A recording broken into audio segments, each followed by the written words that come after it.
I absolutely love the rain. Yes. I love rain so much because it makes me calm and it makes me relax my mind and body. Also, I take a nap and I have a good sleep. It brings me peace, especially when I don't have to leave my house. Rain and chilly is always nice in my book, but only for small doses. Rainy days are unequivocally my favorite kind of weather. Whenever it rains I always either go out to take a walk with some earbuds and an umbrella or take a nap on the back porch couch under a covered awning. Something about the sound of raindrops is just so relaxing, combined with the fact that it makes everything indoors feel cozier. I also love the rain, the more the better I say. I love a good thunderstorm and seeing lightning cover the sky. Don't move to Austin. We've had literally 5 days of rain in the past 5 months. I miss it. Winter baby here. I absolutely adore the gloom of a rainy day. It is comforting to me. It's weird that things exist. It is pretty weird that things exist as they are, yet at the same time, for anything to have happened is almost a certainty. The odds of the universe being exactly as it is are low, yet the odds of it simply being are much higher. An example is rolling a d20, 20-sided dice. Anything you get is unlikely. But if you roll it, you're always going to get something. So while getting something specific that you look for will be unlikely, like an 18, you're definitely going to get something by rolling that dice. Though that universal cosmic dice definitely didn't have to be rolled at all. Somehow it was, but the outcome was very much expected. This is actually closer to real nihilism than the Hollywood nihilism we see all the time in movies and whatnot. I love it. As you put it, a small part of the universe reflecting on its existence without having to proclaim some sort of higher purpose, simply examining that it exists. It's wild to think about, and honestly beautiful, all that matter out in the universe, and the atoms that happen to be over here have configured themselves in a way that can reproduce that configuration, or close to it, and eventually even think about its own existence. Here I am, extant, self-aware, and in awe of just how unlikely I am. Also weird that you can look outside your echo chamber, that most of us create for ourselves in a modern world, and see things as they are, which is very sad and scary at times but also very interesting at times when you start to do it. Stuff like the internet, the media in general such as sports and fandoms, and misusing religion to justify things as a low moral/ethical bar in a modern world, even though religion can be wonderful, can do that to you. When you learn to see things as they are, you actually have to care about your choices, all day and not just when they're direct. I'm still learning.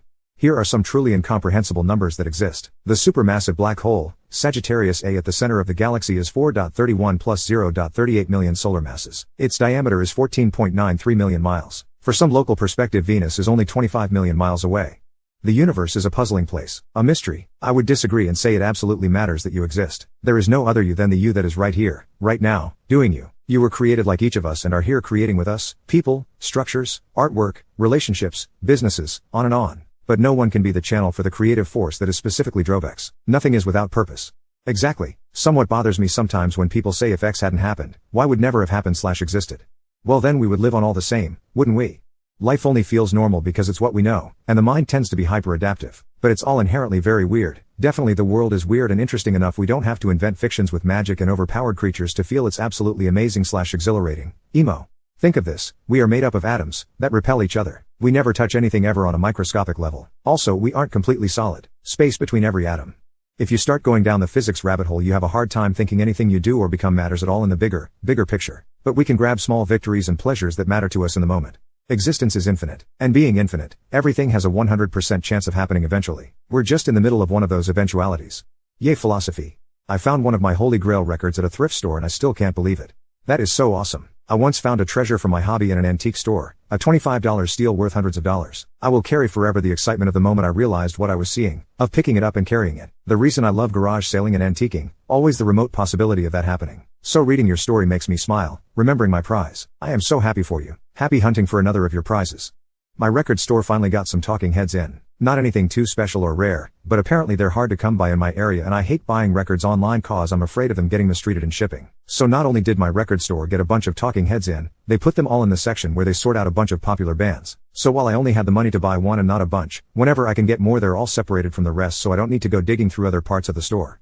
I've had a creepily similar experience to you. My boyfriend collects records and his music taste is far faster than mine and we go to charity shops and vinyl stores to browse often. He had previously mentioned he likes television and when looking through the small local record shop I found their self-titled album. He was absolutely buzzing that I'd found it because he's never seen it before in the wild. Another fun story, a fella had vinyl to sell on FB Marketplace. We went to his place to have a look and picked up Joy Division's Unknown Pleasures for cheap. Turns out it was a first pressing because it looks burgundy in the light. Sadly the guy who owned the local record shop has passed and his shop closed and the record fair that came by every now and again has stopped because of venue charges. I was able to find Wolf Parade's self-titled, self-released 2004 EP just hanging around in Azir Records. You can tell the artwork was just printed out onto a sheet of paper from a home printer. It's kind of a superfan only thing to care about, but those songs didn't appear anywhere again until the 2015 vinyl re-release of Apologies to the Queen Mary. Just stopping in to say the Feelies are so good. I only came across their music a few months ago for the first time, but pretty much every song I've heard from them since has gotten the reaction of oh this is kinda dope and quat. When you stumble upon something on your wish list that you never dream you'll find, what a feeling. There is nothing on earth, like thumbing through used records. Oh, the treasures. My brother worked for a skip/rubbish company and bought me home a dozen or so LPs. One happened to be the Beatles' White Album. Original cast soundtrack, Jesus Christ Superstar and Opos. Several records by Rusty Warren. Oh, yes, I love thrift stores. Where is your happy place? Who knows? I have not found it yet. There's so much left to explore, but my happy place isn't a location, it's a state of mind. I've been happy in crappy places and depressed in beautiful places. I value my mental state over my physical location. That way I can be happy anywhere. I think it's kind of where I am now. My house, rented, doesn't really matter, is slightly too cold. My girlfriend is asleep but I know the moment I go upstairs I can either get into bed silently or pull her in for a quick cuddle before she snores like a full-blown grizzly. Maybe making her breakfast wins. But that's because I then win points for being better at it. IDK, edit, took the question in a different way, otherwise it's 100% having a huge piss that I've been holding in. I have two. My top happy place is my hometown of Fargo, ND. Even though I was born in Texas, and graduated in Minnesota, I spent a majority of my life in Fargo. It's where I spent my childhood, and it's where all my friends are. And my second is Amory Y. It's where my grandparents on my mother's side used to live. Their house was the perfect grandparents' house. 2 living areas. It was locates right across the Apple River. We had a dock we would take my grandparents' boat out onto. Honestly, both these places form the basis of who I am, and they will always hold a special meaning to me. I kinda like Disneyland. There's a bench at the end of Main Street, USA to the left of the castle. You can sit with a turkey leg and just be silent and watch all the noise around you, and I really like that. Actual location, my hometown of San Diego, CA state of mind, taking a really long walk in the summer sun while listening to great music on top-notch headphones. I know how basic this is gonna sound but, the mall. I love just getting some fast food, and walking around looking at stores. In my daily life the gym. In my vacation life a beach somewhere. Mexico is nice. My bedroom, it's quiet and I can say who does and doesn't come in. My bedroom, it's quiet and I can say who does and doesn't come in. When I'm at home on my bed with my headphones on. My room when I'm doing karaoke.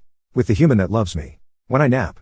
I managed to get my furnace on all by myself. I love Halloween. My favorite holiday is Christmas because I grew up in a household that was kinda bad but it felt like around the holidays everyone got together and there was just peace in the house and all the arguing and fights just didn't matter. Halloween is my favorite for all the cool/silly decorations and I love the costumes, although I haven't worn a costume in a long time. One day I will again. Christmas comes in second, only for all the sparkling lights and tinsel/garlands. I love sparkly stuff, and I also like the number of warm comfort foods popular around this time. Sweets are great, but I need savory meals and afterwards some fancy chocolate cake. LOL. I am all about Christmas and I think part of that is the fact that we don't exchange gifts. My grands will get presents but adults don't exchange at all. We just focus on the company, enjoying doing the decor, baking, cooking etc. We usually play games after we have lunch and there is always a lot of laughter. I love the lights at Christmas time. It's the only time I have many lights in the house and they are so pretty. Plus, there are sparkles. Lolly never really got into Halloween decorating etc. which is weird because I want to decorate our porch for every season/holiday. Well maybe next year I will decorate for Halloween. New Year's is my favorite but Halloween is up there too. I love the idea of saying goodbye to the last year and new beginnings that New Year's brings. My favorite is Halloween by miles. It's the only holiday where you can dress how you like and nobody can say anything. Am I the only person not looking forward to winter? Trust me, you're not. I live in Canada and winters can get cold quickly. There's a chance of snow this week. No, not the only one lol. I love winter. Because I love cold and snow. Holidays I can do without. Nope, not me either. I'm a summer lover. I'm basically a reptile. I like the warmth of the sun. And keep in mind I don't even live in a cold place. I live in Georgia, the US state, not the European country. Winter here is only like 45 to 55 degrees, and even that I hate. I like the change in season. After a few days of winter, though, I am ready for another change. I hate winter, and I think I have that seasonal affective disorder too.